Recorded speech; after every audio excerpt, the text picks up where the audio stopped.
Hello my dear friends, good evening to all of you. आज हम लोग पढ़ेंगे कि हमारे लोकतंत्र को चलाने के लिए कितने शक्ति की आवश्यकता होती है। तो हमारे लोकतंत्र को चलाने के लिए 3 शक्ति की आवश्यकता होती है, जिसमें पहला है विधायिका, दूसरा कार्यपालिका, तीसरा न्यायपालिका। इसको 1 बाय 1 करके पढ़ेंगे।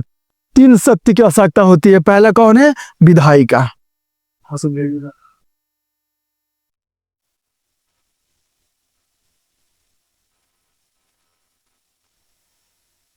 दूसरा कार्यपालिका।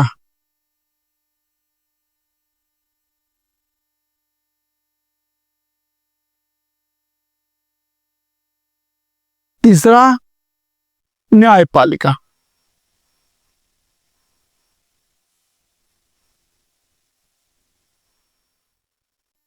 ध्यान देंगे, विधायिका का अर्थ क्या होता है, कार्यपालिका का अर्थ क्या होता है और न्यायपालिका का अर्थ क्या होता है। सिंपल साधारण अर्थ होता है। विधायिका का अर्थ होता है कि एक ऐसी संस्था जो जो कानून बनाने का कार्य करती है, यानी सीधे तौर पे कह सकते हैं कि विधायिका जो है वो कानून बनाने का कार्य करती है, हमारे कानून व्यवस्था को संभालती है, उसे हम विधायिका कहते हैं। अब कानून जो है वो हमें पता है कि 2 स्तर पे बनती है, एक केंद्र स्तर पे, एक राज्य स्तर पे। कानून कितने स्तर पे बनती है? तो एक केंद्र स्तर पे और एक राज्य स्तर पे बनती है।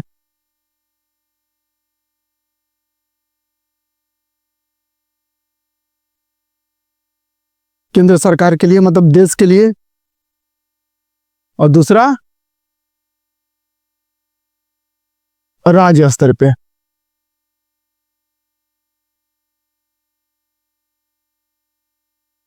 तो केंद्र सरकार के लिए कानून बनाने का मतलब हुआ कि पूरे देश के लिए कानून बनाना। अब जैसे मान लीजिए कि इसमें भी 2 सदन होते हैं, देश के लिए कानून बनाना होता है तो 2 सदन में बनती है। जैसे कानून कहाँ बनेगी? संसद में। तो संसद के 3 सदन, लोकसभा, राज्यसभा, राष्ट्रपति। तो ये जो लोकसभा है इसमें एमपी बैठते हैं। कितने एमपी बैठते हैं? तो 543। एक और बात ख्याल रखेंगे, कानून बनाने का कार्य हमारे देश के लिए करती है संसद।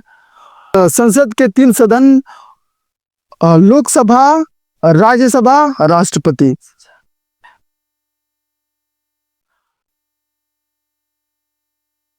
ये जो संसद के ये लोकसभा है इसको हम निम्न सदन कहते हैं। ये निम्न सदन है और ये उच्च सदन है।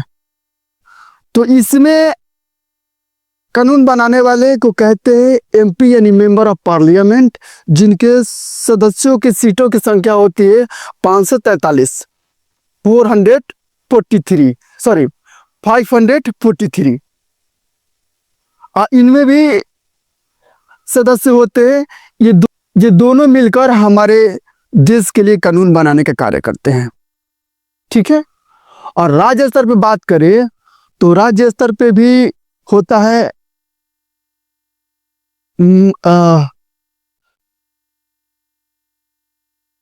क्या होता है?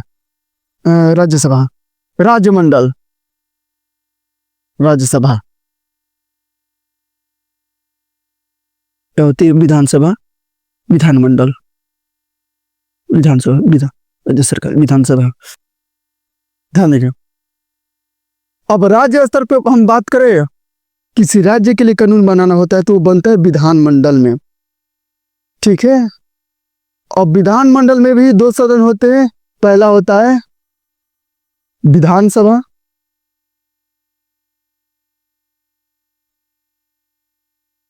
और दूसरा होता है विधान परिषद।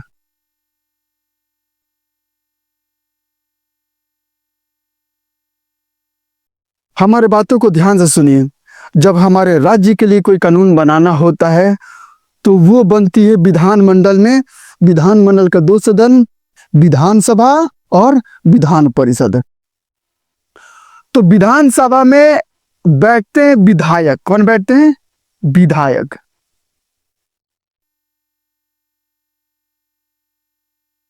और यही कानून बनाते हैं। और विधान परिषद, जिस तरह हम समझे थे ना कि संसद में लोकसभा जो है वो निम्न सदन है, राज्यसभा जो है वो उच्च सदन है, उसी तरह हमारे विधानमंडल में विधानसभा निम्न सदन है और विधान परिषद उच्च सदन है। अब विधानसभा में बैठे विधायक, इनकी संख्या की बात करें तो विधानसभा के विधायकों की संख्या उस राज्य के पॉपुलेशन के अनुसार निर्धारित की जाती है। जैसे यूपी में लगभग 4 से 3 के आसपास में विधायकों की संख्या है, महाराष्ट्र में 182 है, इस तरह से है। तो माय डियर स्टूडेंट्स, आप समझ गए कि विधायी का मतलब होता है कानून बनाना। कानून 2 लेवल पे बनाए जाते हैं, केंद्र सरकार, एक केंद्र स्तर पे, एक राज्य स्तर पे। तो केंद्र स्तर पे संसद में बनती है, कहाँ बनती है? संसद में बनती है, लोकसभा में, राज्यसभा में। ये इस दोनों में बैठते हैं MP, member of parliament, member of parliament, member of parliament. और राज्य के लिए कानून बनाना हो तो विधानमंडल में, विधानमंडल के 2 सदन, विधानसभा, विधान परिषद। विधानसभा में बैठते हैं विधायक और ये जो विधान परिषद है ये उच्च सदन है। हम कह सकते हैं कि इस दोनों में बैठते हैं MLA, member of legislative assembly. ठीक है, ये आप समझ गए। अब मूल बात समझना है हम लोग को कि हमारे देश में किसी भी बिल को पास करने के लिए, किसी भी कानून को बनाने के लिए बनाते हैं एमपी, एमएलए, और उस कानून को लागू करने के कार्य जो होती है वो होती है कार्यपालिका की। माय डियर स्टूडेंट्स, फिर से समझिए कि कानून बनाने का कार्य होती है विधायिका की। विधायिका का मतलब कानून बनाना हमारे देश के लिए, राज्य के लिए। उस कानून को लागू करने का जो कार्य होती है वो होती है कार्यपालिका की। यानी विधायिका कानून बनाती है और इस कानून को लागू करती है, आपका, लागू करती है कार्यपालिका। ठीक है, अब ये प्रश्न आता है कि लागू करने वाले में कौन कौन आते हैं। तो ध्यान देंगे, किसी भी कानून को लागू करने के लिए कार्यपालिका लागू करती है, और कार्यपालिका के अंतर्गत कौन आता है? तो सबसे पहले आते हैं कार्यपालिका के अंतर्गत राष्ट्रपति।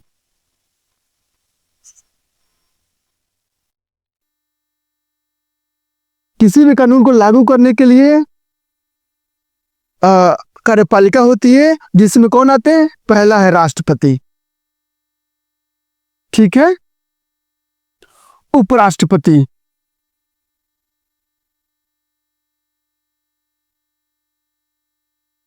प्रधानमंत्री,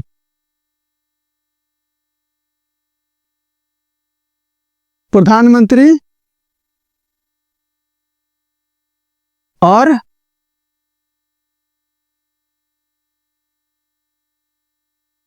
मंत्रिपरिषद, मंत्री लोग। हमारे बातों को एकदम बिल्कुल ध्यान से सुनिए, हमारी बातों को ध्यान से सुनिए। कार्यपालिका के अंतर्गत कौन कौन आते हैं? तो सबसे पहला राष्ट्रपति, दूसरा आते हैं उपराष्ट्रपति, प्रधानमंत्री और मंत्री। ये जो है हमारे केंद्र स्तर पे, यानी देश के लिए कोई रूल रेगुलेशन को लागू करना होता है तो ये लोग आते हैं कार्यपालिका में। ठीक है, और देश के लिए, किसके लिए? केंद्र सरकार के लिए। और राज्य की बात करें तो राज्य में जो कार्यपालिका आते हैं वो आते हैं मुख्यमंत्री,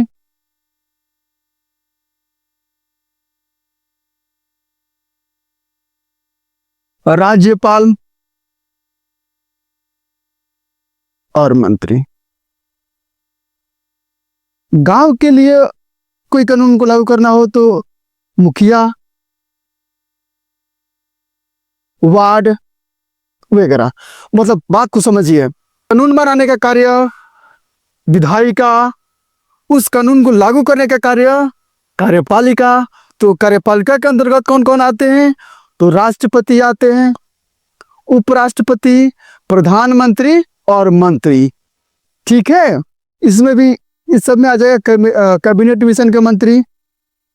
लेकिन एक और बात है कि कार्यपालिका में दो तरह के व्यक्ति कार्य करते हैं।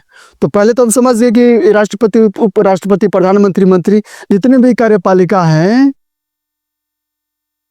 इसके अलावा भी और भी कार्यपालिका होते हैं। पहला अस्थाई, अस्थाई कार्यपालिका, और दूसरा अस्थाई।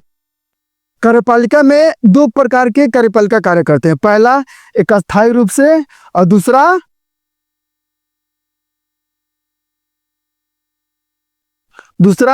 अस्थायी रूप से। ठीक है, अब अस्थायी में कौन आएंगे? तो अस्थायी में राष्ट्रपति, उपराष्ट्रपति, प्रधानमंत्री, मंत्री, राज्य के लिए मुख्यमंत्री, राज्यपाल, मंत्री, मुखिया, वार्ड वगैरह। ये अस्थायी है, मतलब ये परमानेंट कार्यपालिका नहीं है। इनका अवधि 5 साल का होता है। कितने साल का? वो 5 years, यानी हर 5 साल पे ये सब लोग चेंज हो सकते हैं या होते भी हैं। अब परमानेंट कार्यपालिका में कौन आते हैं? तो डीएम, एसपी, डीएसपी, यानी ऐसा कह सकते हैं कि ऐसे कार्यपालिका जो परमानेंट 60 वर्षों के लिए हमारे देश के लिए कार्य करते हैं कानूनन तरीका से, उनको भी हम कार्यपालिका के रूप में ही जानते हैं। समझ गए? कार्यपालिका में दो तरह के कार्यपालिका होते हैं, पहला परमानेंट कार्यपालिका और दूसरा अस्थायी। ठीक है, तो अस्थायी में आ जाएंगे उपराष्ट्रपति, राष्ट्रपति, प्रधानमंत्री वगैरह। तो मुझे लगता है कि आप समझ गए होंगे इस बात को। अब एक और बात समझ लेना जरूरी है कि राष्ट्रपति जो है, ये इनके पास बहुत ज्यादा शक्ति होता है, लेकिन ये अपने शक्ति का प्रयोग डायरेक्ट नहीं करते हैं, इनडायरेक्ट रूप से करते हैं। यानी राष्ट्रपति का शक्ति प्रधानमंत्री प्रयोग करते हैं। ये नामित, इनके पास नामित शक्ति है, मतलब ये साइन करेंगे लेकिन पूरा कार्यभार संभालते हैं प्रधानमंत्री। ये नामित राष्ट्रपति होते हैं। समझ गए आप?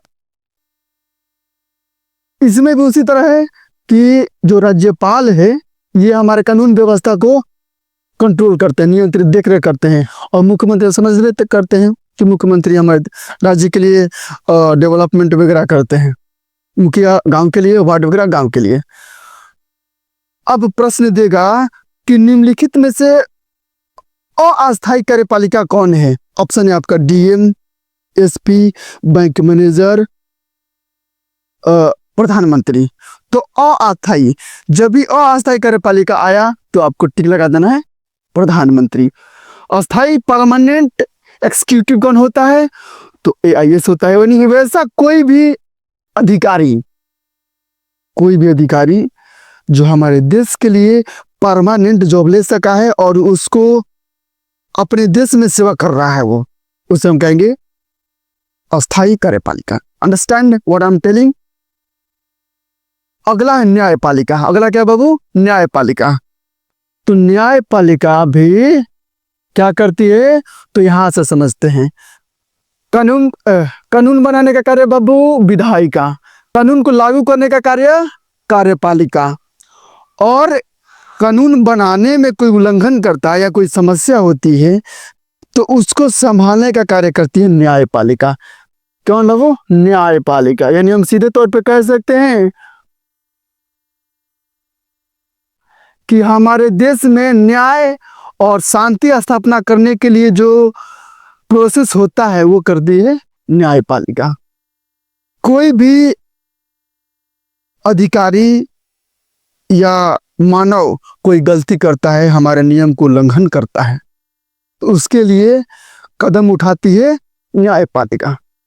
अब न्यायपालिका में 3 सेक्टर होता है। पहला सुप्रीम कोर्ट। कौन? Supreme court. Supreme court. दूसरा हाई कोर्ट। High court. ये जो जो 3 लेवल पे होता है वो उसको हम बोलते हैं जिला न्यायालय न्यायाधीश।